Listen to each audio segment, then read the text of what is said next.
Hello, everyone, and welcome back to Retired College Athletes, a platform designed to inspire and inform current and former athletes through stories and advice from retired college athletes. I'm Sydney, and I'm so glad you're here today. Today, we are discussing a serious, not so fun topic or topics of gaslighting in politics and college athletics. These are really serious things that people don't really talk about. But recently, I put out an episode on our podcast, which, if you don't know, we do have a podcast, and I'll link it down below. We put out episodes every Monday and Thursday, so please check us out. There's great content over there. But I had an episode with Brianna DeBose of Black and Ballin. She's awesome. She played basketball at VCU and at American University, and we had a really just candid conversation on what it's like to be a college athlete. That episode is entitled The Things That No One Talks About in College Athletics. And that's because that's literally what we were covering. I think oftentimes when people think about college athletics or the way that the media portrays it, it's like, man, these children, these kids are just so lucky to be here. I mean, they're getting their education paid for, they're getting all this gear. Like, what could possibly be going wrong? And that's not fair because there's often so much that can be going wrong. If you're an athlete, a college athlete, you can understand that there's so many things that happen in the day to day of you just doing what you do as an athlete, whether it's going to class and then also going to practice, dealing with coaches, managing expectations, everything that goes in there. If you're a parent of an athlete, I'm sure you have heard us talk about our experiences in the sense of how challenging it can be. And I think oftentimes the media doesn't do a good job of painting the real picture of what can happen, especially behind closed doors. And I think half of it is because we don't talk a lot about it. Like, we'll go through these trying situations and then never discuss it again because we're healing, we're grieving. Like, it's a really hard situation to go through.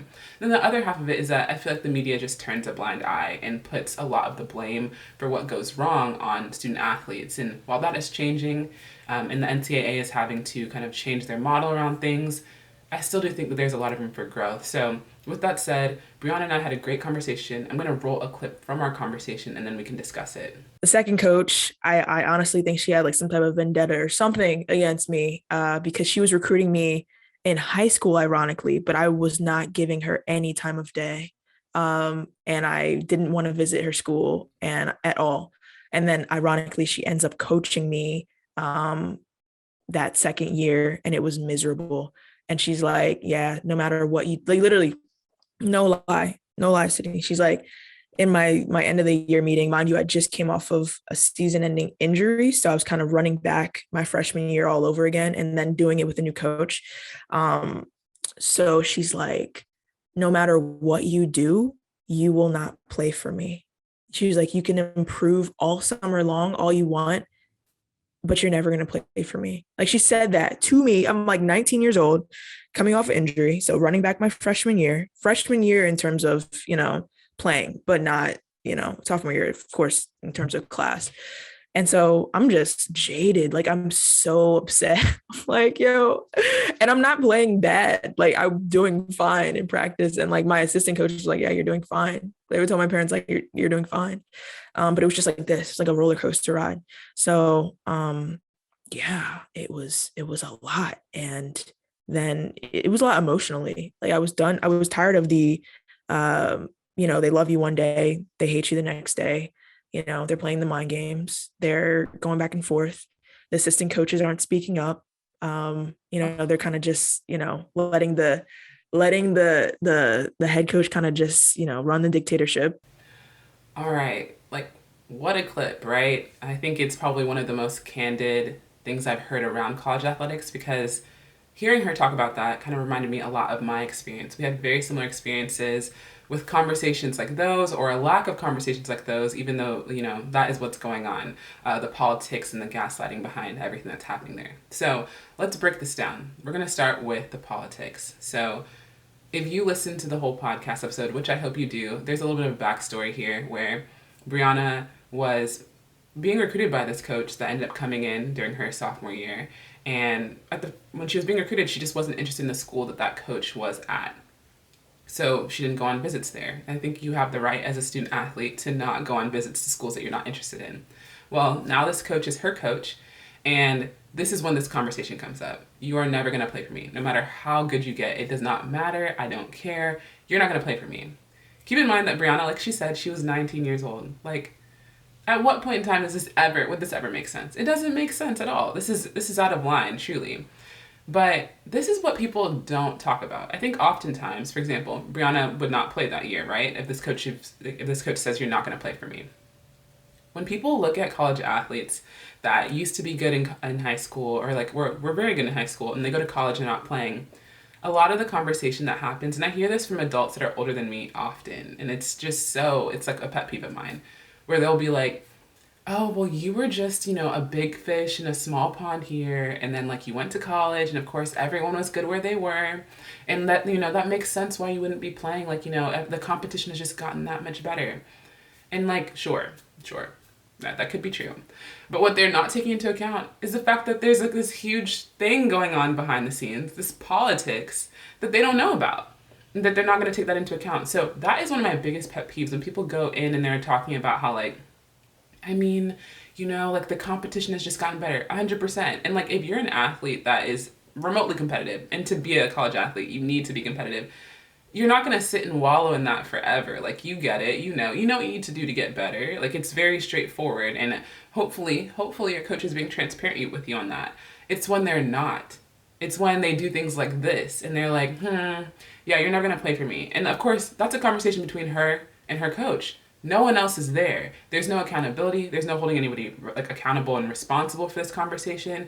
As we all can see, I would hope that you can see that this is wrong. This is out of line. And there was no other, according to the story, there was no other reason other than the fact that like the coach just didn't want to play her. Like she said, it doesn't matter how good you get, you're not going to play for me. That's pretty abusive in my opinion. So that's politics. Let's go into the gaslighting part of it. So here, I wouldn't necessarily say that Brianna was gaslit. I feel like I was gaslit because while that conversation with her coach was out of line, the difference for me in college was that my coach would never have that conversation with me. It would be like, if you just continue to go get better and blah, blah, blah. And it's like, okay, wait, this is very vague. Like, what exactly do you need from me to get better? And I'm not saying like this is not coming from a place of pride where it's like, I'm great, I have nothing to get better at. No, I'm an athlete that wants to come in and do well. So please tell me what I need to get better at. But don't just be vague and be like, trust the process. Excuse me, do you have the blueprint? Do you have the blueprint for this process? Like, I'm a little confused. I do not know what you need from me. Please tell me. Please be transparent. I personally find gaslighting to be one of the most dangerous things that happens in college sports, but is just not talked about a lot. Because when you think about it, when we talk about abuse, I feel like everyone can envision what abuse looks like, no matter like in what realm it shows up, whether it's sexual abuse, physical abuse, anything like that. I think we can all envision that because we've seen and heard about it often. When it comes to manipulation, we've heard about it. We've heard what that can look like, but we're not widely discussing gaslighting. And it's not the athlete's fault or anybody's fault. They don't know exactly what that looks like. But the reason why it's so dangerous is because it often causes you to second guess your reality. There's a lot of cognitive dissonance that happens there. And it's so dangerous because I can just kind of talk about what happened to me. You go in, you're an agreeable kid, like you're just trying to play. You just want to go, like you've worked 10 years of your life to get to this point to play in college. And now you're just really just trying to live out the dream, do what you need to do to play like with your team, be an asset for your team. And that's really all you want. So you're just asking the questions of like, hey, how can I get better? Like, hopefully, you're not being a nuisance or a problem on your team, but you're just like, hey coach, how can I get better? And for the longest time, they're like, okay, if you just do this, it's, just keep working, like something vague, or maybe they're not even that supportive. They're just like, hey, I don't know. Anyway, freshman year comes and goes, sophomore year comes, and you're like, this is a little bit more of the same. Like, I am a little confused. Like, what do I need to do to play? I'm not really playing, but I feel like I've put in the work. Like, you've seen the work. You've talked about the work a little bit. You seem pleased with it, but like, this is not adding up. I'm not playing. I haven't seen any growth here. And they're like, I mean, if you just do this, like, or, you're just falling short here. And it's like when the stories don't add up. Like, they asked you to do something, you've done it. And then it's still not good enough, that can definitely happen. It's still not good enough. But then you come back to them and they're like, just do this. And then all of a sudden it becomes a conversation about how like, you are not good enough. You are falling short here. And all you've done throughout this whole process is ask them questions on how you could get better.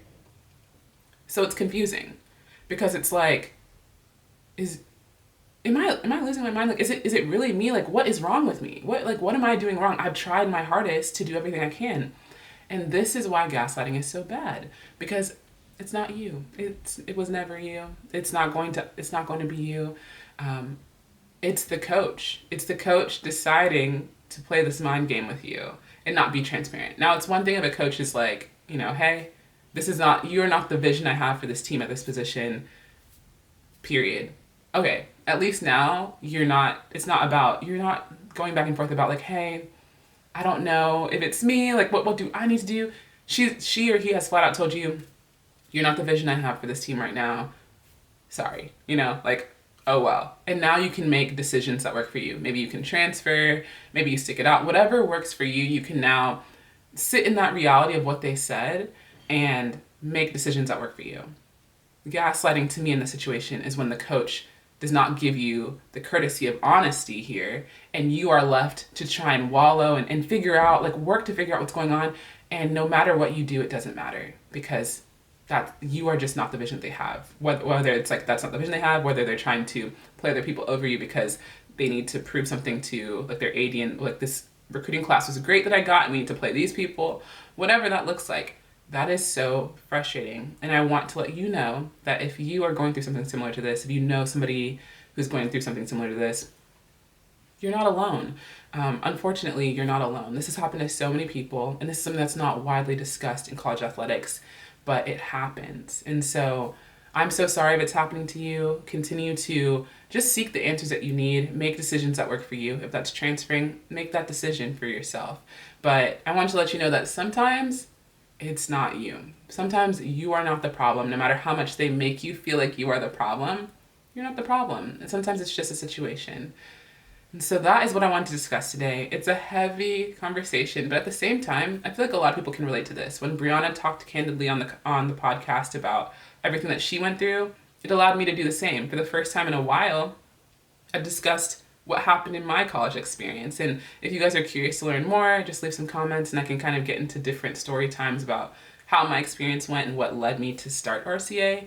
But I think it's important that for those of us who have stories like this, that we take some time to share it tactfully. Because if we don't, then what happens is this narrative of like the privileged athlete, the fact that everything goes well, that very little adversity hits, will continue. And that's just not the case. That's not true.